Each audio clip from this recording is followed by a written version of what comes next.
ராவணன் தொடர்ந்து தன்னுடைய வேண்டுகோள்களை சீதையின் முன் வைக்கிறான்.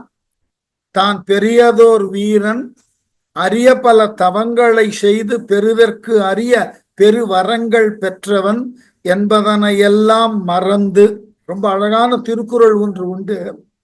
ஒண்ணுதற்கோ உடைந்ததே ஞாட்பினுள் நன்னாரும் உட்கும் என் பீடு. ரொம்ப அழகான இடம். என்னுடைய பகைவர்களுக்கு முன்பு கூட என்னுடைய பீடு என்கின்ற வீரமானது இந்நாள் வரை தோற்றது இல்லை. ஆனால் ஒளி பொருந்திய இவளது நெற்றியின் முன்னால் என்னுடைய வீரமானது தோற்று போனதே என்று காமத்து பல்ல அழகா எழுதியிருப்பார் வள்ளுவர். அந்த குறளை இங்க நினைவுபடுத்தி கொள்ளலாம்.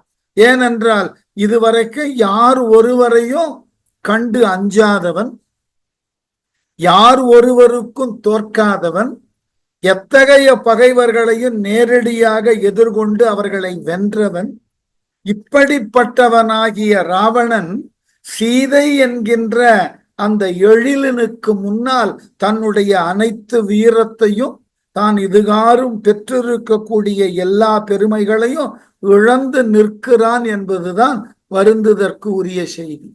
ஏனென்றால் காமம் என்பது ஒருவனது அனைத்து ஆற்றலையும் அவன் பால் உள்ள அனைத்து விதமான சிறந்த தகுதிகளையும் அழித்துவிடும். இதற்கு நிறைய புராண சான்றுகள் உண்டு. ராமாயணத்துல ராவணன் அப்படி செயல்படுகிறான்.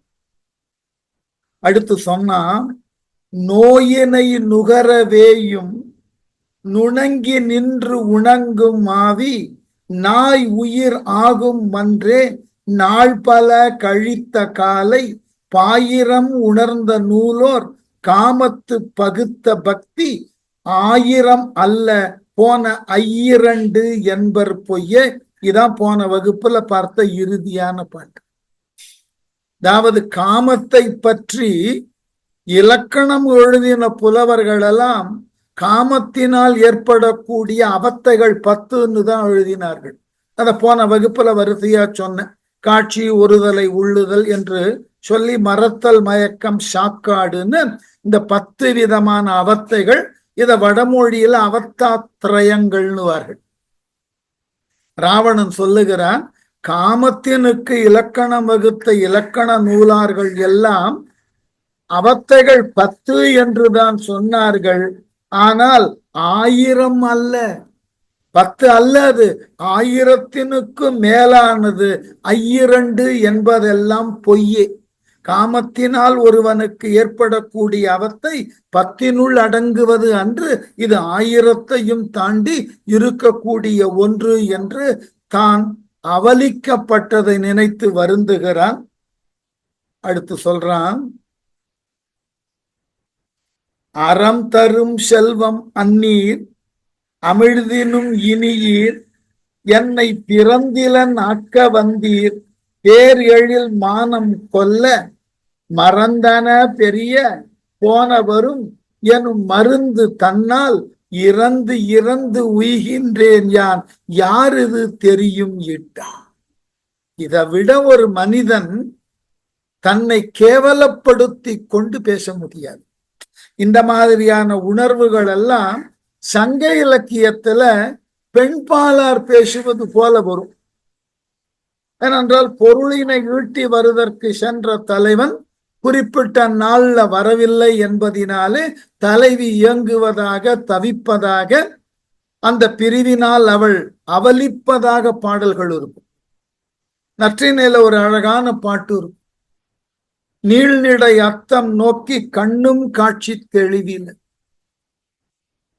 தலைவன் வருவான் வருவான் என்று அவன் வருவதற்கு உண்டான பாதையை பார்த்து பார்த்து என் கண்கள் பூத்து போயின என்று அவர்த்து சொல்லிட்டு அடுத்தது தொடர்ந்தாள், உன்னை இந்த பிறவியிலே நான் பிரிவினால் இறந்து போவதாக இருந்தால் ஒரு கேள்வி கேட்கிறான். நீ வரவில்லை, இந்த பிரிவு என்னை கொல்லுதற்கு உரியதாக இருந்தால் நான் இறப்பதற்கு அஞ்சவில்லை என்கிறாள். உன் பிரிவை காட்டிலும் எனக்கு மரணம் நல்லதுன்னா சொன்னவள் உடனே அதை மறுத்து சொன்னால், இறப்பதற்கு அஞ்சேன் அஞ்சுவல்னா பயப்படுவேன், ஏன் பயப்படுவேன் என்றால் அடுத்த பிறவின்னு ஒண்ணு எடுப்பேன் இல்லையா, அதுலயாவது ஒன்ன நான் நினைக்காம இருக்க முடியுமா? ஆகவே தலைவிதான் இவ்வாறு தலைவனை எண்ணி புலம்புவதாக சங்க இலக்கியத்துல நிறைய பாடல்கள் உண்டு. ஆனா இங்கு ராவணன் மாபெரும் வீரன் என்ன சொல்றான், அறம் தரும் செல்வம் அந்நியர். நீங்கள் அறவழியிலே கிடைத்த செல்வத்திற்கு இணையானவரா யாரு? சீதை. ஆனா அறம் அல்லாத வழியில இவன் கை கொண்டு இருக்கிறான். அமிழ்தினும் இனியர், அமிர்தத்தை காட்டிலும் இனிமையானவர் தெரியும் திருமகள், பார்க்கடல்ல அமிர்தத்தோடே பிறந்தவள். என்னை பிறந்திலன் ஆக்க வந்தீர், என்னை பிறக்காதவன் போல செய்ய வந்தீர்னா என்னை கொல்லுதற்காகவே வந்தீர்கள்னு பொருள். பேர் எழில் மானம் கொல்ல நுமது பேரழகு எனது மானத்தை அழித்து விட்டது. நான் யாரிடமும் இது மாதிரி போய் நின்று பணிவாக பேசியதில்லை, கெஞ்சியது இல்லை. நான் ஒரு இரவலனை போல் இறந்து நிற்கிறேன். ஆகவே என் மானம் அழிந்து போயிற்று. பெரிய மறந்தன போன, நான் இதுகாரும் செய்த அனைத்து பெரும் செயல்களும் மறந்து போயின. எவ்வளவு கைலாயத்தை எடுத்த தோள், சிவனே கொடுத்தவாள், 10 திக்குகளிலும் போர் நடத்தி வென்றது, மூவுலகத்தினுக்கு அதிபதி, முயன்று பெற்ற 30 முக்கோடி வாழ்நாள், இசையிலே பெரிய ஆண்மை, என்ன இல்லை அவங்கிட்ட. அதனாலதான் சொன்னா, உன்னுடைய பேரழகு என் மானத்தை அழித்தது மட்டுமல்ல, இதுகாரும் நான் செய்த பல பெரிய அரிய செயல்களும் மறந்து போயின. வரும் எனும் மருந்து தன்னால் நீ என்றாகிலும் ஒரு நாள் எனக்காக இறங்குவாய், என் மீது கருணை கொண்டு என்னை சேருதற்கு ஒப்புதல் அளிப்பாய், அதுதான் என்னுடைய உயிருக்கு மருந்து போன்ற வார்த்தை, அதை நீ சொல்லுவாய் என்று இத்துணை நாள் காத்திருந்தேன். யான் இறந்து இறந்து உய்கின்றேன். நான் தினம் செத்து செத்து பொழைக்கிறேன். இன்றைக்கு தருவாய் நாளைக்கு தருவாய் என்று உன்னுடைய கருணையை எதிர்பார்த்து அனுதினமும் இறந்து இறந்து பிழைக்கின்றேன். யார் இது தெரியும் இட்டார்? இந்த தன்மையை யாரால் புரிந்து கொள்ள முடியும்? ராவணனுக்கும் இப்படி ஓர் நிலைமையான்னு யாரால் புரிந்து கொள்ள முடியும்? நமக்கு தெரியும், பெரும்பாலான சமூகத்தில் இருக்கக்கூடிய பல பெரிய மனிதர்களை பார்த்தீர்கள் என்றால் புறநிலையில் அவர்களினுடைய பெரியதாகிய நிலை தெரியும். ஆனால் அவர்களினுடைய அகநிலையை சென்று பார்த்தீர்கள் என்றால் அவர்களை போன்ற மிக மிக சாதாரண மனிதர்களை பார்க்க முடியாது. அதுதான் இப்ப ராவணனது நிலை. அது ராவணனே சொல்றான், நான் வெளியே பெற்றிருக்கக்கூடிய பேரோ சிறப்போ உயர்வோ அவையெல்லாம் ஒன்றும் இல்லாமல் இப்பொழுது போயிற்று. இதை யாருக்கு நான் சொல்ல முடியும்? யாரால் இதை தெரிந்து கொள்ள முடியும்? ஆகவே யார் இதனை தெரிந்து கொள்ளுதற்கு இணையானவர்கள் என்று சொல்லி அடுத்து, அந்தரம் உணரின் மேல் நாள் அகலிகை என்பாள் காதல், இந்திரன் உணர்த்த நல்கி எய்தினாள் இழுக்குற்றாಳು, மந்திரம் இல்லை வேறு ஓர் மருந்து இல்லை, மையல் நோய்க்கு சுந்தர குமுத செவ்வாய் அமுது அலால் அமுத சொல்லி. ரொம்ப அடிமட்டத்துக்கு போன இடம். எப்படியா?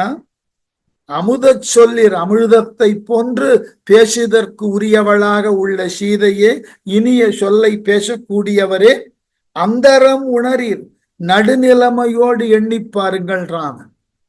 அந்தரம் உணரின்னா, அந்தரம்னா மனசுன்னு, உன் மனதுல நடுநிலைமையோடு ஜஸ்டிஃபை பண்ணி பாருன்றான். என்ன அழகான இடம்!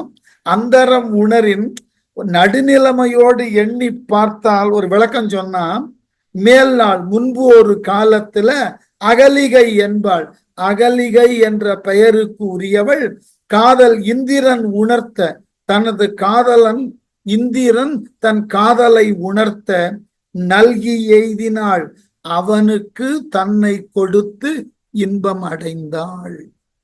எந்த மேற்கோளை காமிக்கிறான் பாருங்க. இழுக்குற்றாளோ, அதனால அவன் என்ன பேர் கெட்டு போயிட்டதா? இல்லையே, சந்தோஷம் தானே.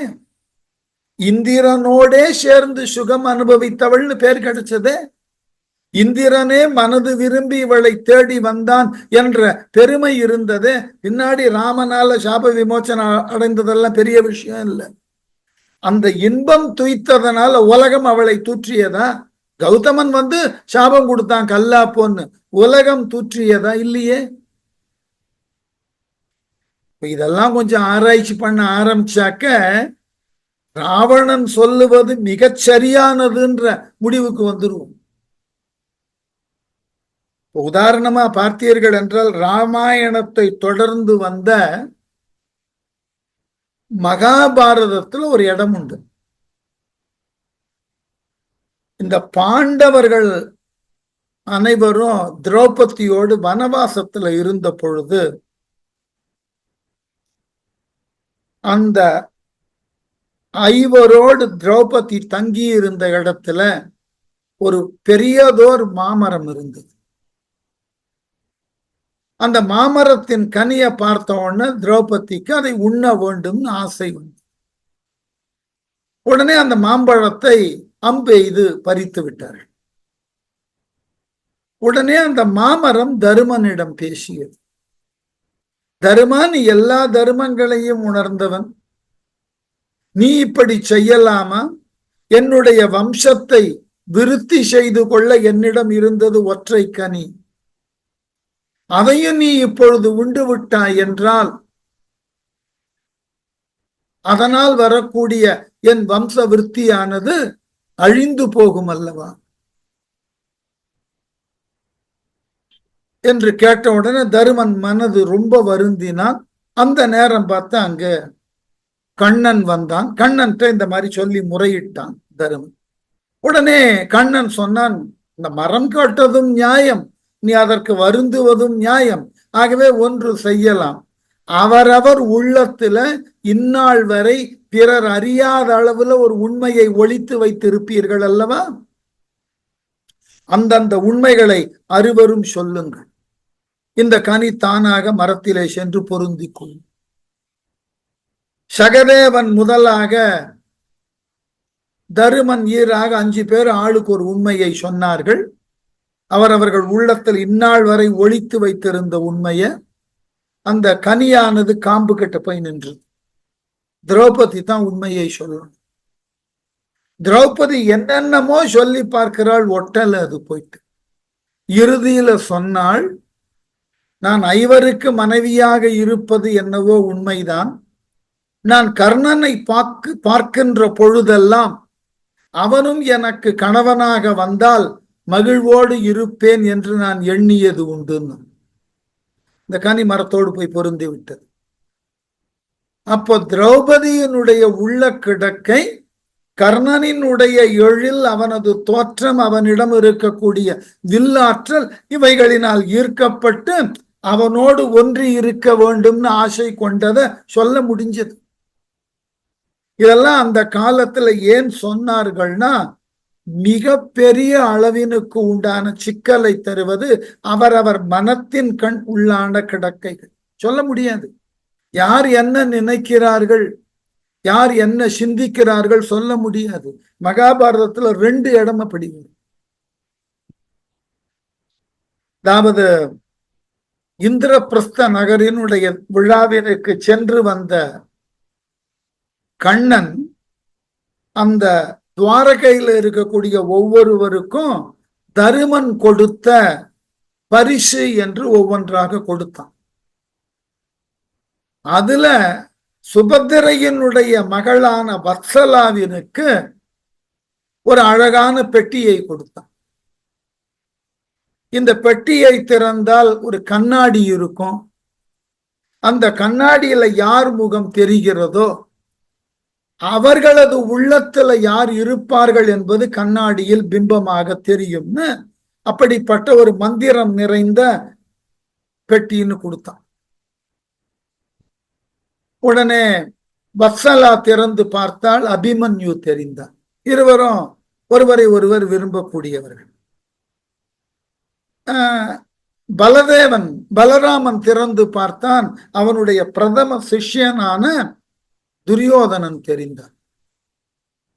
அது போல பலதேவனுடைய மனைவி திறந்து பார்த்தால் நகை ஆபரணங்கள் வைரங்கள், அதன் மீது அவளுக்கு ஆசை, அது தெரிந்தது. இப்படி ஒவ்வொருவராக பார்த்து கொண்டு வர உடனே பலதேவனது மனைவி சொல்லுகிறாள் கண்ணனை பார்த்து, கண்ணா நீ நில். கண்ணன் மறுக்கிறான். உடனே பக்கத்துல இருந்த கண்ணனது மனைவி சொன்னால், அவர் நிற்பதற்கு ஏன் தயங்குகிறாள்னு கேட்டா, அவர் மனத்துல நான் அல்லாமல் வேறு யாரேனும் பெண் இருந்து அது கண்ணாடியில் தெரிந்து விட்டால் அவர் சங்கடப்படுவார், அதனாலதான் அவர் நிற்க மறுக்கிறார் அப்படின்னு பேசுவார். இல்லை இல்லை, யார் தெரிந்தாலும் நாங்கள் கோபித்துக் கொள்ள மாட்டோம், கண்ணா நீ நில்னு கண்ணன் உடனே சொல்லுவான், நான் நிற்கிறேன். தெரியக்கூடிய உருவத்தை கண்டு யாரும் ஆச்சரியப்படக்கூடாது. அந்த உருவத்தை நீங்கள் பார்த்தீர்கள் என்றால் உடனுக்குடனாக மறந்துவிட வேண்டும். இந்த வாக்கு நான் தருவதாக, நீங்கள் தருவதாக இருந்தால் நிற்கிறேன். சரி என்பார்கள். திறந்து பார்த்தா கண்ணனுக்கு சகுனி உருவம் வரும். எல்லோருக்கும் ஆச்சரியம். கண்ணன் மனதுல சகுனியா அப்படின்னு. அப்ப கண்ணன் சொல்லுவான், கௌரவர்களிடம் இருக்கக்கூடிய ஒவ்வொருவரையும் நான் பார்த்த அளவிலேயே அவர்கள் என்ன செய்வார்கள் என்று எடை போட்டு விடுவேன். என்னால் எடை போட இயலாதவனும் எல்லா காலத்தும் அவன் என்ன செய்கிறான் என்பதை என் மனத்திலே அவனை கொண்டு ஆராய்ச்சி செய்து கொண்டிருப்பவனும் சகுனி. அதனால என் மனமெல்லாம் அவன் தான் நிறைந்திருக்கிறான். அவன் அடுத்து என்ன செய்வான்னு எனக்கு தெரியாது. அதை நான் தெரிந்து கொள்ள வேண்டும்னா நான் அவனை பற்றியே சிந்தித்து கொண்டிருக்க வேண்டும்னா. அதனாலதான் அவரவர் ஆழ் மனதுல என்ன இருக்கிறது, நாமெல்லாம் வெளியே நிறைய போய் சொல்லுகிறோம். அதெல்லாம் வெளியே ஆழ் மனதில் இருப்பதை நாம எடுத்து வெளிப்படையாக சொல்லுவதாக இருந்தால் இந்த உலகத்துல யாரும் யாருக்கும் நட்போடு இருக்க முடியாது. யாரும் யாரோடும், இந்த சொல்லுகிறார்கள் அல்லவா, நம்பகத்தன்மை உடைய உறவு, ட்ரஸ்ட் வர்த்தி ரிலேஷன்ஷிப், அது நட்பா இருக்கட்டும், சகோதரனாகட்டும், சகோதரி ஆகட்டும், ஏன் கணவன் மனைவியே ஆகட்டும், இருக்க முடியாது. இதுதான் ஆபத்து. அததான் இங்க சொல்லுதல் என்பது ரொம்ப தெளிவா இருக்கும். எப்படி இந்த அறத்துக்கு உண்டான அடிப்படையில இருக்கக்கூடிய நீர் அந்தரம் உணரின் நடுநிலைமையோடு எண்ணி பார்த்தால் யாரும் மனசுக்குள்ள நடுநிலையோடு எண்ணி பார்க்கல. அவன் கேட்கிறான் ராவணன், நீயே நடுநிலையோடு எண்ணிப்பார், இந்திரனோடு சேர்ந்து இன்பம் துய்த்த அகலிகையை உலகம் முதல்ல பழித்ததா, இல்ல அகலிகையே வெறுத்தாளா? வடமொழி ராமகாதையிலும் சரி, தமிழ் ராமகாதையிலும் சரி, நினைவில் கொள்ளுங்கள், அவள் அறியாமல் இந்திரனோடு சுகம் துய்க்கவில்லை. ஞாபகம் வச்சுக்கணும். தன்னை அணைத்தது இந்திரன் என்பது அவளுக்கு தெரியும். எடுத்து மூல கதையை படிக்கணும். தெரிந்தேதான் அதற்கு இடம் கொடுத்தாள். ஏனென்றால் இந்திரனை போன்ற தேவர் தலைவனுக்கு கூட என் அழகானது விரும்பத்தக்க ஒன்றாக இருக்கிறது என்றால் தன்னுடைய அழகிலே அவளுக்கு ஏற்பட்ட ஒரு மிகப்பெரிய ஆணவம். அதனால அவ்வளவு பெரியவன் கூட என்னோடு சுகம் அனுபவிக்க என் கால் அடியில் விழுகிறானேன்றது அவளுக்கு. அதனாலதான் சொன்னா, மந்திரம் உணர்த்த நல்கி எய்தினாள் இழுக்குற்றாளோ. அதுக்கப்புறம் மந்திரம் இல்லை, வேறு ஓர் மருந்து இல்லை. என்னவா? மந்திரம் இல்லை, வேறு ஓர் மருந்து இல்லை. நான் உன்னை மறப்பதற்கு மந்திரங்கள் ஏதும் போட முடியாது. உன்னை மறப்பதற்கு எந்த மருந்தையும் உட்கொள்ள முடியாது. மையல் நோய்க்கு, ஒருவர் பால் ஏற்பட்ட காதல் என்ற நோய்க்கு மந்திரமோ மருந்தோ கிடையாது. சுந்தர குமுத செவ்வாய் மிக அழகியதாகிய குமுத மலர் போலே செங்குவளை மலரை போன்ற சிவந்த வாயை உடைய சீதையே, உன் வாய் அமுதம் அல்லது வேறு மந்திரம் இல்லை. நீ சம்மதிக்கணும், அதுதான் என் உயிரை காக்கக்கூடிய மந்திரம், அதுதான் மருந்து, வேற எதுவும் இல்லை. ஆகவே நீ எப்படியாவது சம்மதித்து விடு, நீ உன் கணவன் இருக்க மற்ற ஒருவனாகிய என்னோடு சேர்ந்து இருத்தல் என்பது பின்னாளில் யாரேனும் இழிவாக பேசுவார்களான்னா பேச மாட்டார்கள். ஏனென்றால் அகலியுகையோடு இந்திரன் சேர்ந்ததை யாரும் இழிவா பேசல.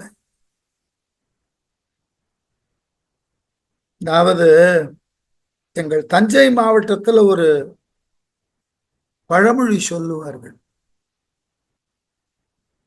கொஞ்சம் கிராமங்கள்ல பேசக்கூடிய கொச்சை மொழி, அந்த மொழியோடையே நான் சொல்ல விரும்பல, மாற்றாக அதை கொஞ்சம் இயல்பான தமிழ்ல சொல்லி பார்க்கலாம். கெட்டு போனாலும் தட்டு கெடாதவன் கிட்ட கெட்டு போனோம்.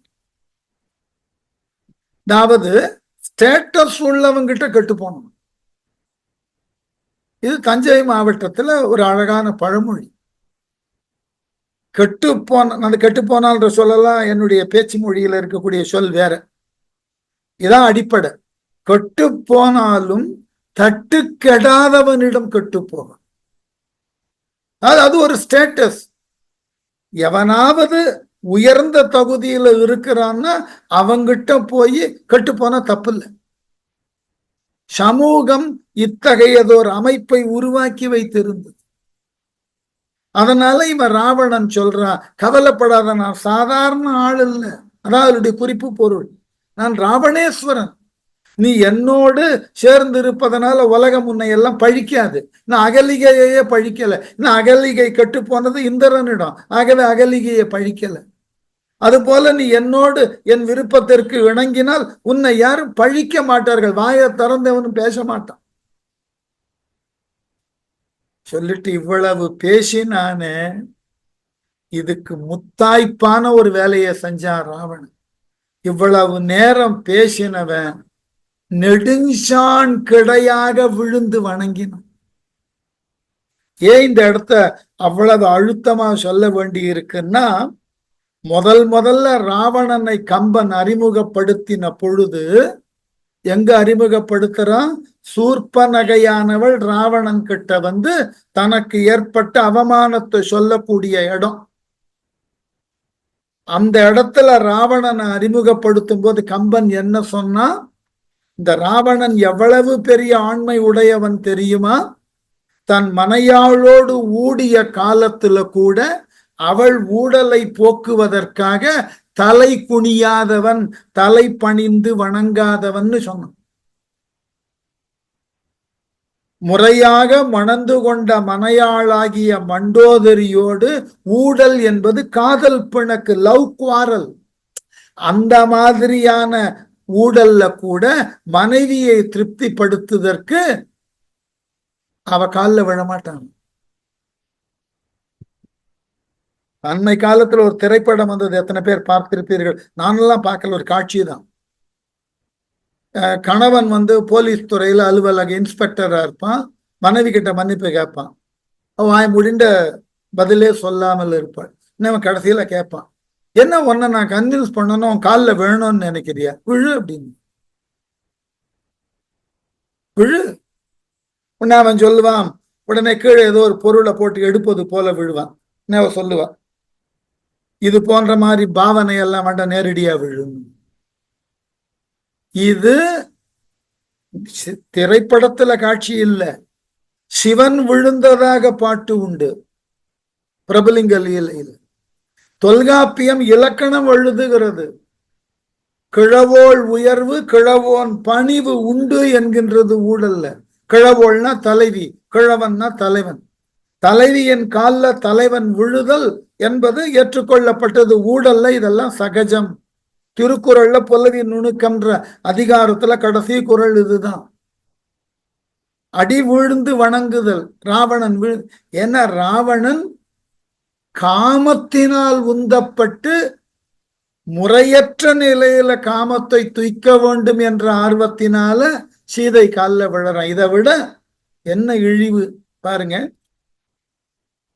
என்று உரைத்து எழுந்து சென்று அங்கு 20 என்று உரைக்கும் நீலக்குன்று உரைத்தாலும் நேரா குவபுத்தோள் நிலத்தை கூட மின் திரைத்து அருக்கன் தன்னை விரித்து முன் தொகுத்த போலும் நின்று இமைக்கின்ற அன்ன முடி படி நெடிதின் வைத்தான்.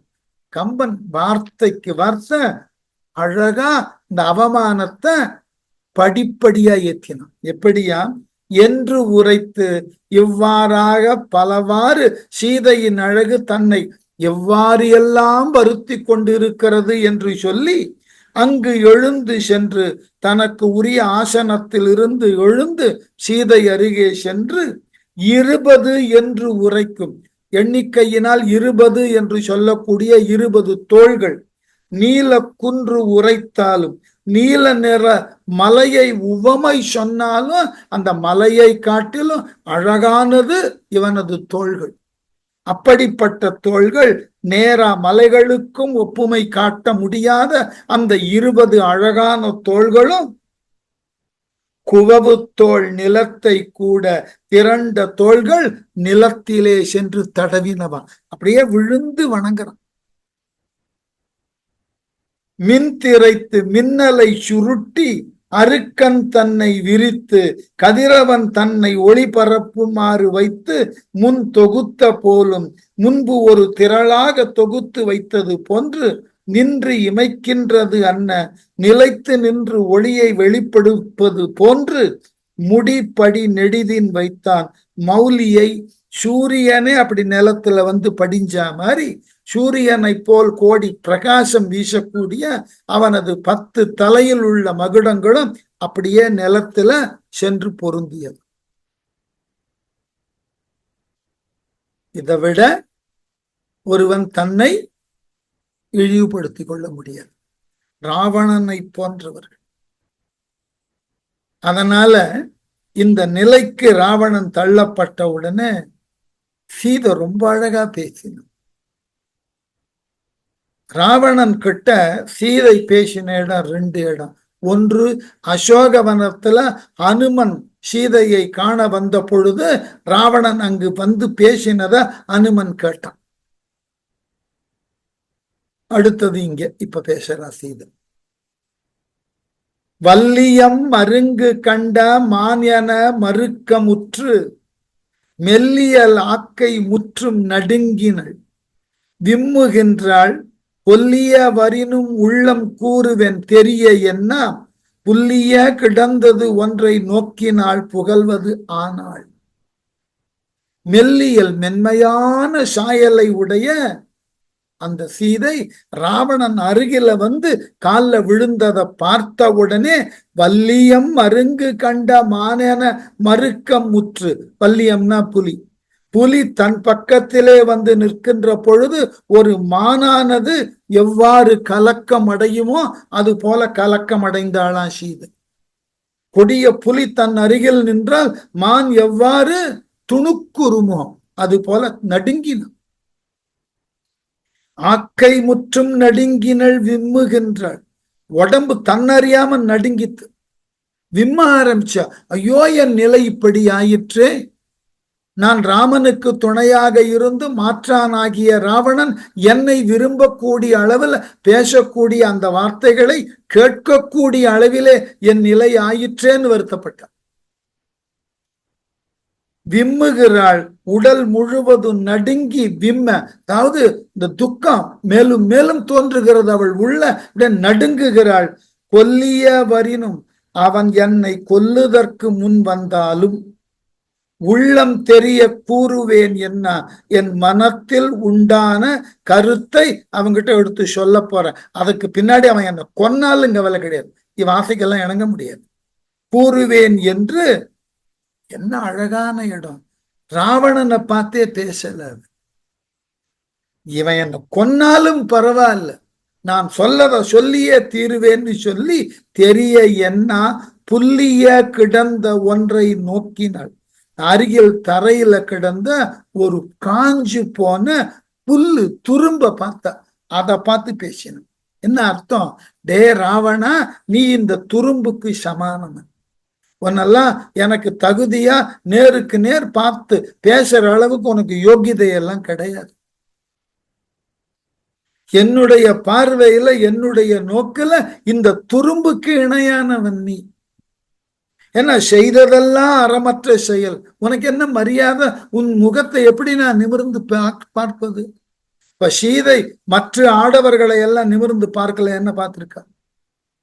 குகனை நிமிர்ந்து பார்த்திருக்கா? அவங்கிட்ட பேசி இருக்கா? அதெல்லாம் மறுக்கல அவ.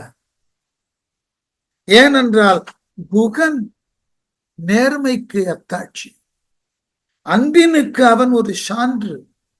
ராமனை சார்ந்த அடித்தொண்டர்கள் அவன் ஒருத்தன். ஆகவே அப்படிப்பட்டவர்களை நேரடியா பார்த்து பேசலாம். அது அவனுக்கும் மகிழ்ச்சி, நம் தகுதிக்கும் இழுக்காகாது. இந்த ராவணனை போன்று தவறான சிந்தையும் செயலும் உடைய ஒருவனை நேரடியாக பார்த்து பேசுவதே அகௌரவம். அதனால ஒரு துரும்ப பார்த்து பேசினாள்.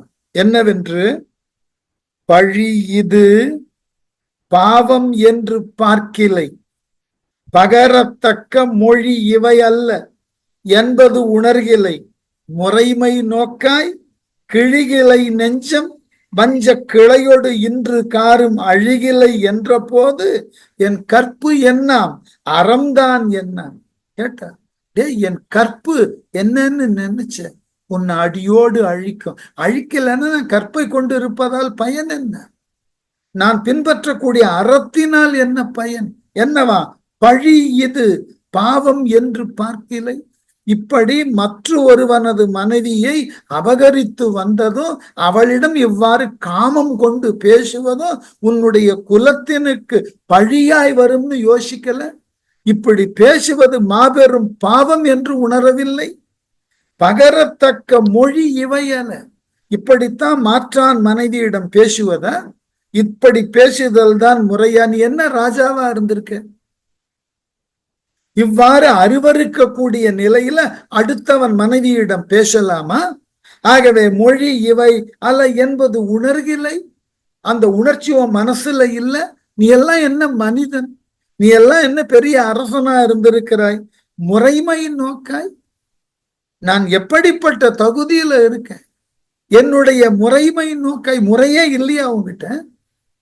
நாளைக்கு அப்படின்னா என்ன பொருள்? யாரேனும் ஒரு அழகான பெண்ணாக இருந்தால் அவள் யாரா இருந்தாலும் முறையே இல்லாம போய் வழிஞ்சுண்டு நிப்பியா?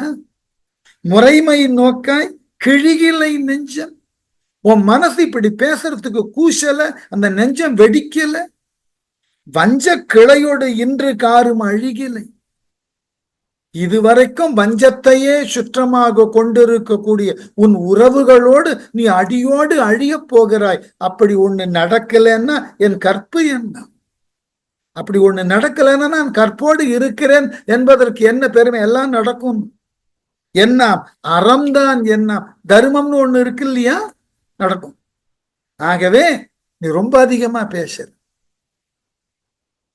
வான் உள அறத்தின் தோன்றும் சொல்வழி வாழு மண்ணின் ஊன் உள உடம்புக்கு எல்லாம் உயிர் உள உணர்வும் உண்டாள் தான் உள 10 பேழ்வாய் தகாதன உரைக்கத்தக்க யான் உளன் கேட்க என்றால் என் சொலாய் யாது செய்யாய். இதை விடாம நான் கேவலமா திட்ட முடியாது. சொல்லுவோம் இல்லையா, வாய் இருக்குன்னா என்ன வேணா பேசுவியா? உங்ககிட்ட 10 வாய் இருக்கு, என்ன வேணா பேசுவேன். ஏன்னா இந்த இடத்த விட்டு போறதுக்கு எனக்கு வாய்ப்பு இல்லை. ஆகவே நான் கேட்டே ஆகணும்ன்றது என் தலையெழுத்து. அதனால என்ன வேணா பேசுவியா? வான் உள வானம் உள்ளது அறத்தின் தோன்றும் சொல்வழி, அறத்தினுக்கு உட்பட்டு பேசக்கூடிய சொற்களின்படி மண்ணின் வாழும் ஊன் உள நில உலகத்துல வெறும் உடம்ப மட்டும் வச்சுண்டு வாழக்கூடிய உயிர்கள் இருக்கு, மனசே இல்லாம. நீ மாமிச பிண்டம்னா உனக்கு மூளை கிடையாது, உணர்வு கிடையாது, உடம்ப வளர்த்து வச்சிருக்க, நீ ஒரு மாமிச பிண்டம், யார்கிட்ட எதை எவ்வாறு பேச வேண்டும்னு தெரியாமையே பேசிக்கொண்டிருக்கிறாய். உடம்புக்கு எல்லாம் உயிருள்ள உடம்பு என்று சொல்லக்கூடியன எல்லாவற்றினுக்கும் உயிர்னு ஒண்ணு இருக்குடா, உணர்வும் உண்டு. அந்த உடம்புக்குள்ள உயிர் இருக்கிற மாதிரி உயிரால் உணர்வுகளும் உண்டு. இதெல்லாம் இல்லாம நீ இருக்கிறாய பிணம்னாவ. அப்படி இருக்கக்கூடிய உடல் உடைய, உயிருடைய, உணர்வுடைய ஏதொன்றும் இப்படி பேசாது. அப்ப அப்படி நீ பேசியிருக்கேன்னா உனக்கு உடம்பு மாமிச பிண்டம், உன் உயிர் என்பது அந்த பிண்டத்தை இயக்குவது, உணர்வே இல்லாத நீ மகா மோசமான ஆள். ஆகவே இந்த மாதிரி எந்த உயிரும் பேசுவதில்லைன்னா நீ பேசியிருக்கேன்னா நீ உயிரே இல்லை, நடைப்பிணம் நீனார். ஆகவே தகாதன உரைக்கத்தக்க உனக்கு தகுதியில்லாத சொற்களை சொன்னாய். 10 பேழ்வாய் தான் விழ பிளவுபட்ட 10 பெரிய வாய் சொல்லுவாங்க இல்லையா, அது வாயா சரியான கால் வாய்ந்து வாய் இருக்கு, 10 வாய், என்ன வேணா பேசுவியா? கேட்க யான் உளன், நீ சொல்லும் கொடிய சொற்களையெல்லாம் கேட்பதற்காகத்தான் நான் இருக்கிறேன் என்றால் என் சொல்லாய், எதைத்தான் நீ சொல்ல மாட்டாய், யாது செய்யாய், எதைத்தான் செய்ய மாட்டாய். இந்த அடிப்படையை வைத்துக் கொண்டுதான் நான் ஒரு காலத்துல சொல்லியிருக்கேனான்னு தெரியல, ஒரு ப்ரொடக்ஷனை உருவாக்கினேன். அதுக்கு ரொம்ப அழகான பேர்லாம் வச்சேன். சீதா பிரலாபம்னு பேர் வச்சேன். அதை கொண்டு போயிட்டு நாரதகான சபாவினுடைய அந்நாள் செயலராக இருந்தவர், இப்ப இல்ல, திரு கிருஷ்ணசாமி அவர்கள்ட்ட கொண்டு போய் இந்த செய்தியை சொன்ன. இப்படி அவரே என்னதான் கூப்பிட்டு கேட்டார், ஒரு நல்ல நாட்டிய நாடகத்தை நம்ம சபாக்குன்னு பண்ணி கொடுக்க கூடாதா அப்படின்னு. சரி, ராமாயணத்துல எல்லாம் பெரிய அளவுல ஈடுபாடு கொண்ட சபா செக்ரட்டரியும் அப்படி இருக்காருன்னு சொல்லிட்டு இந்த மாதிரி தலைப்பை போய் சொன்னேன். சீதா பிரலாபம்னு சேர தள்ளிண்டு எழுந்துட்டார். எவ்வளவு பெரிய பாசிட்டிவ் வைப்ரேஷனோட இருக்கிற சபா இது. இங்க வந்து பிரலாபம்னு தப்பான வார்த்தையெல்லாம் சொல்றேன், வேண்டாம், நீங்க இதுக்கு மேல எதுவும் பேச வேண்டாம், வேற ஒரு நாள் பேசுவோன்னு எழுந்து போயிட்டேன். எனக்கு திகைச்சு போயிட்டேன். இந்த பிரலாபம்ன்ற வார்த்தை எதுக்கு பயன்படுத்துறோம் அப்படின்னா, அவன் செய்த தவற அவன் அளவுல உணர்ந்து வருந்துதலுக்கு பேரு பிரலாபம். நான் எப்படி இதை எடுத்தேன்னாக்க, சீதை அசோகவனத்துல தவிக்கிறாள். ஏற்கனவே சொன்னேன் இல்லையா, ராவணன் 2 முறை சீதை கிட்ட பேசியிருக்காங்க. இந்த 2வது முறை பேசும்போது என்ன சொல்றா, நீ பேசக்கூடிய கொடிய சொல்லை எல்லாம் நான் கேட்கக்கூடிய நிலையில இருக்கேன், என் ஸ்திதி இப்ப அப்படி இருக்கு அப்படின்னு வருத்தப்படுறேன். இப்ப இங்கிருந்து என் கேள்வி ஆரம்பிக்கிறேன். இப்படி சீதை வருத்தப்பட்டது எதனால்? உடனே நான் ஒரு நாடக ஆசிரியன் மாதிரி யோசிச்சேன்.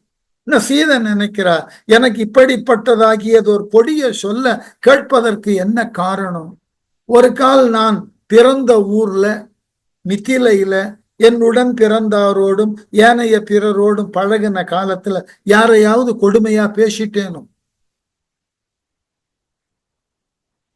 என்று உடனே மிதிலைக்கு காட்சி மாற்றப்படுகிறது. அங்க ரொம்ப ஆரவாரமா சந்தோஷமா ரொம்ப சௌக்கியமா இருக்கு. அங்க நான் நல்லா தானே இருந்தேன். மீண்டும் அசோகவனம், இங்கு மீண்டும் புலம்பல், எனக்கு ஏன் இந்த கொடுமை? ஒரு கால் திருமணத்திற்கு பிறகு அயோத்தியில நான் யாரிடமாவது தவறாக கடிந்து நடந்து கொண்டு விட்டேனா? அயோத்தியில அவள் வாழ்க்கை முறை, அங்கேயும் சந்தோஷம், நிறைவு, மதிப்பு. அப்ப ராமனோடு காட்டிற்கு வந்த பொழுது தண்டகாரண்யத்துல ராமன் வருந்தக்கூடிய அளவில் ஏதாவது நடந்ததா? அங்கேயும் இல்லை. கடைசியில் அவளுக்கு பஞ்சவடி ஞாபகத்திற்கு வருகிறது. ஐயோ, பஞ்சவடியில நாம பண்ண ஒரு பெரிய தப்பு. நம்மை காப்பதற்காகவே நின்று கொண்டிருந்த அந்த இலக்குவனை மிக மிக கொடிய சொற்களால் ஏசினேனே என்று எண்ணுகிறாள். மிகச்சிறந்த கர்ம வீரனாகிய இலக்குவன நான் கடுமையான கொடிய சொற்கள்ல ஏசினேன் அல்லவா, அதற்கு நான் இந்த ராவணன் பேசக்கூடிய கொடிய சொற்களை எல்லாம் கேட்கக்கூடிய நிலை வந்தது சரிதான் என்று முதல் முறை ராவணன் அனுமன் கேட்க பேசினது ஞாபகம் இது இல்லை. அந்த பகுதியை வச்சு எழுதின உடனே தான் செய்த தவறுக்கு வருந்துகிறாள். அந்த வருத்தம் தனக்கு இத்தகைய துன்பம் சரியானதுதான் என்று உணர்கிறாள். அப்ப மேலிருந்து அனுமன் ராம் ராம்னு சொல்லுவதாக கதையை முடிச்சிருந்தது. மனம் போன்றதோ மிகப்பெரிய மாற்று மருந்து உலகத்தில் எதுவும் கிடையாது. நீங்க மற்றைய சாட்சிகள் எல்லாம் இருக்கும், இல்லாமல் போகும், பொய் என்று மாறலாம். அவரவர் மனதுக்கு ஏற்படக்கூடிய எந்த ஒரு விளக்கமும் அவனை உறுத்தி கொண்டிருக்கும். மனசாட்சி அவரவர் செய்யக்கூடிய எல்லா செயலையும் நாம ஒரு முறை மீள்பார்வை பார்க்கணும். ஒரு வழக்கம் சொல்லுதல் உண்டு, பல பேர் அதை செய்வார்களா இல்லையான்னு எனக்கு தெரியாது. காலையில எழுந்திருக்கிறோம், நிறைய வேலைகள் பார்க்கிறோம், அலுவலகம் போகிறோம், நமக்கு உண்டான பணிகளை செய்யறோம், நட்பு இதெல்லாம் நிறைய வேலைகள் இருக்கு. எல்லாத்தையும் வீட்டுல இருக்கிற மக்கள், மனைவி எல்லாரோடும் பேசுகிறோம், கொள்ளுகிறோம். எல்லாம் முடிந்து இரவு உறங்க போகிறோம். அப்போ ஒரே ஒரு வேலையை மட்டும் செய்யணும். என்ன? இன்று காலை எழுந்தது முதல் இப்போ இரவு தூங்க வந்து இருக்கிறோமே, இது வரைக்கும் இன்றைய பொழுதுல நாம் யாரையாவது மனம் வருந்த செய்தோமா, கடிந்து பேசினோமா, ஒருவரது குறையை பெரிதுபடுத்தி குற்றம் சுமத்தினோமா என்றெல்லாம் யோசியுங்கள். யோசித்து ஏதாயிலும் மேலே சொல்லப்பட்ட மூன்றுல ஏதாயிலும் ஒன்றை செய்திருந்தாலும் மனதளவில் வருந்துங்கள். நாம் அப்படி செய்திருக்க கூடாது, அவரை நாம் கஷ்டப்படுத்தி இருக்கக்கூடாது, அது மிக பெரிய அளவுல அவரை நாம் துன்புறுத்தி இருக்கிறோம் என்று மனதளவு நினைத்து ஒரே ஒரு வேண்டுகோள், இது போன்று நான் எந்த சூழ்நிலையிலும் அடுத்தவரை இவ்வாறு பேசாதிருப்பதற்குண்டான பக்குவப்பட்ட மனதை இறைவா எனக்கு கொடுத்து உதவு அப்படின்னு கேளுங்க.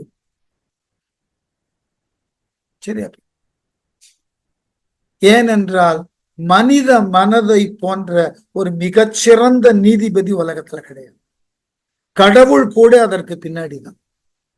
மனித மனது என்கின்ற ஒன்று, அது செய்யக்கூடிய நீதி பரிபாலனம் என்பது உண்மையானது, வலுவானது, உள்ளது, உயர்ந்தது. அதை புரிஞ்சுக்கணும். அதனை போன்றதாகிய ஒரு அழகான நீதிபதி யாரும் எங்கும் கிடைக்காது. நாம கோபப்படுவது இயற்கை, நிச்சயமா இயற்கை. கடுமையா பேசுவது இயற்கை, அதெல்லாம் தவறே கிடையாது. செய்ததன் பிறகு கொஞ்சம் சீர்தூக்கி பாருங்கள். இந்த மாதிரி கடுமையா பேசினதுக்கு பதிலா கொஞ்சம் மென்மையாக பேசி இருக்கலாமோ, அப்படி ஒரு எண்ணம் தோன்ற வருந்துங்கள், தப்பொன்னும் இல்லை. மனதளவுல வருந்துவதை காட்டிலும் அறத்தினுக்கு நீங்கள் செய்யக்கூடிய மிக பெரியதோர் தொண்டு எதுவுமே இல்லை. இது பெரிய எற்றென்று இறங்குவ செய்யற்க செய்வானேல் மற்றென்ன செய்யாமை நன்று திருக்குறள். ஐயோ என்ன தவறு செய்து விட்டோம் என்று இறங்கக்கூடிய அளவுல ஒரு தப்பை செஞ்சுறாத. செய்தால் புலம்பாது, அதற்கு மன்னிப்பு கேட்டுவிடு. உன் மனதளவுல மன்னிப்பு கேட்டு, அவங்கிட்ட போய் கேட்கணும்னு கூட அவசியம் இல்லை. உங்கள் மனதில் தோன்றக்கூடிய நல்ல சிந்தனையை கெடுத்து விடாதீர்கள். மன்னிப்பு கேளுங்க, நன்கு தூக்கம் வரும், மனதுல எந்த சலனமும் இருக்காது. மறுநாள் அப்படியே புதியதாக பூத்த மலர் போல எழும்பல். இல்லை என்றால் நாம பிறரை கடிந்து கொண்டதெல்லாம் மனத்துக்குள்ள நின்று அழுத்தி அழுத்தி நம்முடைய மறுநாள் வாழ்க்கையையும் கெடும்.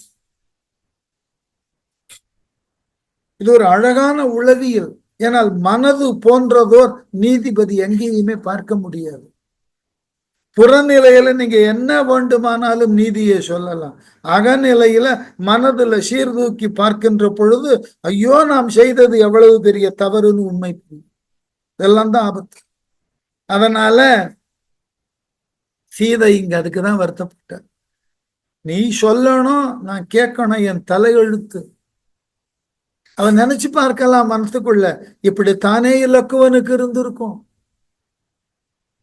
எத்துணை காலம் ஒரு கர்ம வீரனை போல என்னையும் ராமனையும் காப்பாற்றுவதற்காகவே ஊன் துறந்து உறக்கம் துறந்து நின்றவன். அவன் அப்படி கொடுமையா பேசின இல்ல, அவன் காது என்ன கஷ்டப்பட்டு இருக்கும், மனது என்ன துன்பப்பட்டு இருக்கும். அதை பட வேண்டாமா சொல்ற. அதனாலதான் கேட்க நான் உள்ளேன். அடுத்து வாசவன் மலரின் மேலோன் மழுவலான் மைந்தன் மற்ற அக்கேசவன் சிறுவர் என்ற இந்த தன்மையோர் தம்மை கேளாய் பூசலின் எதிர்ந்தேன் என்றாய் போர்க்களம் புக்க போது என் ஆசையின் கனியை கண்ணின் கண்டிலை போலும் அஞ்சி. இதை விட ராவணனை கேவலப்படுத்த முடியாது ஒரு பெண். அதுவும் ராவணன் அப்படி கேவலமா பேசி இருக்கா. வேற வழியில் ராவணனும் கேட்டுக்கொண்டிருக்கிறான். வாசவன் இந்திரன், மலரின் மேலோன் தாமரை மலரிலே இருக்கக்கூடியவனாகிய பிரம்மன், மழுவலான் மைந்தன் மழுப்படையை உடைய சிவபெரானின் மகனாகிய முருகன், கேசவன் சிறுவன் என்ற மற்ற கேசி என்ற அசுரனை அழித்த கேசவன் என்று சொல்லக்கூடிய நாராயணன்.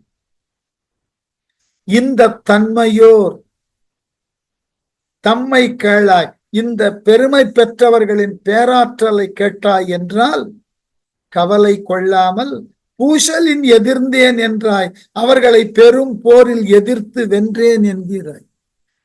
இந்திரனை ஜெயிச்ச, சிவனை ஜெயிச்ச, நாராயணனை ஜெயிச்ச, பிரம்மனை ஜெயிச்ச, என்ன பெருமை அதனால?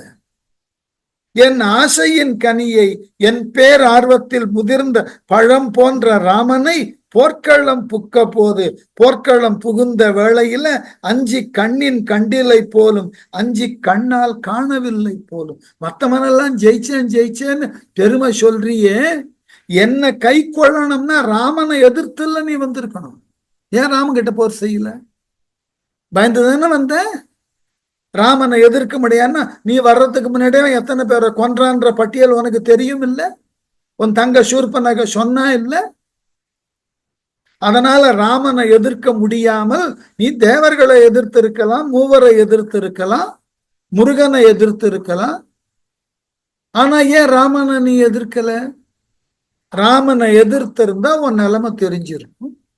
அதனாலதான் ராமனை போர்க்களத்துல சந்திக்க விருப்பம் இல்லாமல் வஞ்சகமா என்னை சிறை எடுத்த.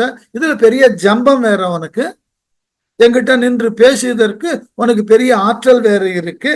ஆகவே அஞ்சி கண்ணின் கண்டிலை போலும் ராமனை போர்க்களத்துல பார்த்தா எங்க தோற்று விடுவோம்ன்ற பயத்துல அவனை பார்க்காமையே ஓடி வந்தவன்டா நீ. நான் இருக்கிற இடத்துல இருந்து ராமனை அப்புறப்படுத்தி வஞ்சகத்தால ராமனை தவிர்த்தாய் நீ. ராவனை பார்த்திருந்து அங்கேயே முடிஞ்சது ராமாயணம். பஞ்சவடியிலேயே ராவண சம்ஹாரம் முடிஞ்சிருக்கும். நீ அப்படிப்பட்ட ஒரு அல்பன், நீ இப்படி என்கிட்ட வந்து பேசிக்கொண்டு இருக்கிறாயா? நான் இந்திரனை ஜெயிச்சேன், முருகனை ஜெயிச்சேன், பிரம்ம சிவ நாராயணனை ஜெயிச்சேன்னு கதையா விடுற?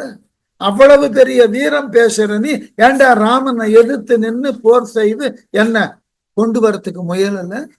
இதுல என்ன உனக்கு பெருமை இருக்கு? ஊன் இலா யாக்கை பேணி உயர் புகழ் சூடாது உன்முன் நான் இலாது இருந்தேன் அல்லேன் நவையறு குணங்கள் என்னும் பூணெலாம் பொருத்தமே நீ புண்ணிய மூர்த்தி தன்னை காணலாம் இன்னும் என்னும் காதலால் இருந்தேன் கண்டாய். ரொம்ப அழகு. ஒரு கேள்வி கேட்கலாம் எல்லாருமே. சீதை கற்பின் கனலிதானே, ராவணன் தூக்கி வந்த உடனேயே உயிரை விட்டு சரி, உயிரை விட்டிருந்தால் தான் ஒழுக்கம் கெடாது இருந்தேன் என்பதை உலகினுக்கும் தன்னை மணந்த ராமனுக்கும் எப்படி எடுத்து சொல்லுவாள் அவள்? எதனால் உயிர் விட்டாயோ தெரியாது. ராவணன் உன்னை தீண்டினானோ தெரியாது. அதனால இவ சொன்னா, ஊனிலா யாக்கை பேணி, ஊன்னா இந்த இடத்துல உணவு. சீதை அசோகவனத்துல இருந்த நாட்கள்ல ஒரு நாள் கூட உணவு உண்ணல. ஊனிலா யாக்கை பேணி, உணவு இல்லாமல் இந்த உடலை காப்பாற்றி கொண்டு உயர் புகழ் சூடாது கணவனை பிரிந்தவுடன் இறந்தாள் என்னும் பெரும் புகழ் பெறாது. ஏன் உயிரை காப்பாத்தின்னு இருக்க தெரியுமா அவனுக்கு? கணவனை பிரிந்த உடனே செத்து போயிருக்கணும், ஏன் சாகல? உன் முன் நான் இல்லாது இருந்தேன் அல்லேன். உன் முன்னாடி வெக்கமே இல்லாமல் உன் பேச்செல்லாம் கேட்டுண்டு இருக்கிறதுக்கோசரம் இருக்கல நானு. ஏன் தெரியுமா இருந்த? நவையறு குணங்கள் என்னும் குற்றமற்ற பண்புகளினால் நிரம்ப பெற்ற பூனெலாம் பொருத்த மேனி அணிகலன்களையெல்லாம் தாங்கிய திருமேனி ஏனும் ராமன் புண்ணிய மூர்த்தி தன்னை, புண்ணிய வடிவனாகிய ராமன் தன்னை இன்னும் காணலாம் எனும், இன்னும் கண்களால் காண வேண்டும் என்கின்ற ஆவலால் காதலால் இருந்தேன் கண்டாய். ஆசையால் உயிரோடு இருந்த. சாகும் போது ராமனை பார்த்துட்டு சாகணும்ன்ற ஆசை, அதுக்குதான் இருந்தேன். நான் ஏன் இறக்காமல் இருந்தேன்னா, எனக்கு என்ன ஒழுக்கம் இல்லைன்னு நினைத்தாயா? செத்து போயிருப்பேன். ஆனால் ஏன் உயிரை இத்தனை நாள் தக்க வைத்திருக்கிறேன் என்றால், அந்த ராமனை பார்த்து ஒரு வார்த்தை பேசிட்டு செத்து போய். சென்று சென்று அழியும் ஆவி திரிக்குமால் செருவில் செம்பொன் குன்று நின்றனைய தம்பி புறக்கொடை காத்து நிற்ப கொன்று நின் தலைகள் சிந்தி அறக்கர்தம் குலத்தை முற்றும் வென்று நின்றருளும் கோலம் காணிய கிடந்த வேட்கை. ராமனை கண்டுவிட்டு இறக்கிறது மட்டுமல்ல, என்ன அநியாயமா தூக்கிண்டு வந்தல்ல, இந்த இலங்கையில நீ, உன் தம்பி, உன்னுடைய சுற்றம், உன் படை எல்லாம் முற்றிலுமாக அழிக்கப்பட்டு நீ அவலப்பட்டு அழிவதை பார்க்கணும். எப்படியாம்? செருவில் செம்பொன் குன்று நின்றனைய தம்பி, போர்க்களத்துல சிவந்த மலையை போன்று மேருமலையை போன்று நின்றதாகிய லக்குவன் புறக்கொடை காத்து நிற்ப, நீ புறமுதுகிட்டு ஓடுவதை காத்து நிற்க கொன்று நின் தலைகள் சிந்தி, ராமன் உன்னுடைய தலைகள் 10 நிலத்தில் அறுத்து வீழ்த்த அரக்கர்தம் குலத்தை முற்றும், அரக்கர்களுடைய குலம் முழுவதையும் வென்று நின்றருளும் கோலம், வென்று நிற்க உள்ள அந்த ராமனது திருக்கோலத்தை காணிய கிடந்த வேட்கை. அந்த காட்சிய பார்க்கணும்னு எனக்கு தாகம், ஆசை. நல்லா வீரம் பேசின, எவனையெல்லாம் வென்றாய்ன்னு சொன்ன. அப்படிப்பட்ட நீ போர்க்களத்துல புறமுதுகிட்டு ஓடி வந்த நீ. நான் முதல் நாள் போர்ல லக்குமன் தாக்கி ஓடி வந்தல்ல, ராமன் தாக்கி ஓடி வந்த. மீண்டும் போர்க்களத்துக்கு போய் எல்லோரும் பார்க்கக்கூடிய அளவுல உன் 10 தலையும் தனித்தனியா அறுபட்டு நிலத்துல விழணும். அந்த காட்சியை நான் பார்த்து ரசிக்கணும், காண வேண்டும் என்கின்ற வேட்கை, பேராசை. சென்று சென்று அழியும், நீங்கி நீங்கி அழிவது ஆகிய ஆவி திரிக்குமால் என்னுடைய உயிரை புறத்தே செல்ல ஒட்டாமல் தடுத்து நிற்கிறது. ஆசையா உயிரான? உயிர் போகணும்னு ஆசைப்படுகிறது. ஆனா ஆசை சொல்லுகிறது, உயிரே பிரிஞ்சுராத சீதையை விட்டு இந்த ராவணன் தலைகள் 10 தனித்தனியா அறுபட்டு குலத்தோடு வீழ்ந்து அழியக்கூடிய காட்சியை பார்க்காம செத்து போறது நல்லா இருக்குமா என்று என் ஆசை என் போகக்கூடிய உயிரை தடுத்து நிறுத்துகிறது. ஞாபகம் வச்சுக்கோ. ஆகவே அதுக்குதான் காத்து கொண்டு இருக்கிறது. எனக்கு வெட்கம் இல்லாமல் இல்லை, நாணம் இல்லாமல் இல்லை, கற்பு இல்லாமல் இல்லை, அறம் தெரியாதவள் இல்லை. நான் ஏன் இந்த உயிரை பிடித்து வைத்திருக்கிறேன்னா 2 காரணம். இறக்கும் தருவாயில ராமனை பார்க்கணும். மற்றொன்று அவன் கையால் நீ அழிவதை பார்க்க. என்ன அழகான ஒரு உறுதி பாருங்க. எனக்கு உயிர் பிரிது ஒன்றும் உண்டு என்று இரக்கம் அல்லால் தனக்கு உயிர் வேறு இன்றாகி தாமரை கண்ணன் ஆகி கனக்கரு மேகம் ஒன்று கார்முகம் தாங்கி ஆர்க்கும் மனக்கு இனிது ஆகி நிற்கும் அகுது அன்றி வரம்பு இல்லாதாய். வரம்பு இல்லாதாய் நெறிமுறைகளுக்கெல்லாம் உட்படாதவன், வரம்பே இல்லாதவன்டா நீ. தனக்கு உயிர் இரக்கம் அல்லால், தனக்கு உயிர் என்பது கருணை அல்லால் வேறு ஒன்றும் இல்லாமல் தாமரை கண்ணது ஆகி, தாமரை போன்ற கண்களை உடையவனது ஆகி கருமேகம் ஒன்று, மிகுந்த கருத்த மேகம் ஒன்று கார்முகம் தாங்கி, கார்முகம்னா வில்லு, வில்லை தாங்கி ஆர்க்கும் மனக்கு இனிது ஆகி நிற்கும், யாவருடைய மனதினுக்கும் இனிமை தருவதாக நிற்கக்கூடிய அகுது அன்றி, இப்படிப்பட்ட ராமன் என்கின்ற பொருளன்றி எனக்கு உயிர் பிரிதும் ஒன்று உண்டு என்று இரேல், எனக்கு வேறு உயிர் ஒன்று இருக்கிறது என்று எண்ணி விடாதே. எல்லாம் எனக்கு ராமன் தான், அவன் வருகைக்கு தான் காத்திருக்கிறேன். அந்த ராமன் வந்து கரிய மேகம் போன்ற ராமன் கையில வில்லாகிய அந்த ஆயுதத்தை கொண்டு உன்னை வந்து அழிக்க வருவான். அப்படின்ன உடனே ராவணனுக்கு என்ன சொல்றதுன்னு தெரியுது. உடனே பஞ்சகமா பேச ஆரம்பிச்சு. என்ன மாய சனகனை கொண்டு வரணும் இல்ல, அதுக்கு முன்னாடி சீதையினுடைய மன திட்பத்தை உடைக்கணும். உளவியல் நோக்கில் அது ரொம்ப அழகான இடம். அவள் மனத்துல எதை உறுதியாக கொண்டிருக்கிறாளோ நம்புகிறாளோ அதை உடைக்கணும். அதற்கு உரிய அளவுல பேச தொடங்குகிறான் ராவணன். அது அடுத்த வகுப்புல தொடர்றேன். எனக்கு இன்று வேறு ஒரு முக்கியமான இடத்திற்கு போகணும். அதனால்தான் ஒரு 5 நிமிடம் முன்னாடி வகுப்பு தொடங்கும் போதே சொல்லி இருப்பேன். இல்ல வேற வழி இல்லை, பாடம் அப்படி ஈர்த்தது. அதனால இந்த ஒரு பகுதியை முடிக்கணும்னு இன்னைக்கு எடுத்தேன். ராவணன் எவ்வாறு உளவியல் அடிப்படையில சீதையின் மனதை சிதைக்கிறான்னு பாருங்க. அது அடுத்த வகுப்புல. நன்றி.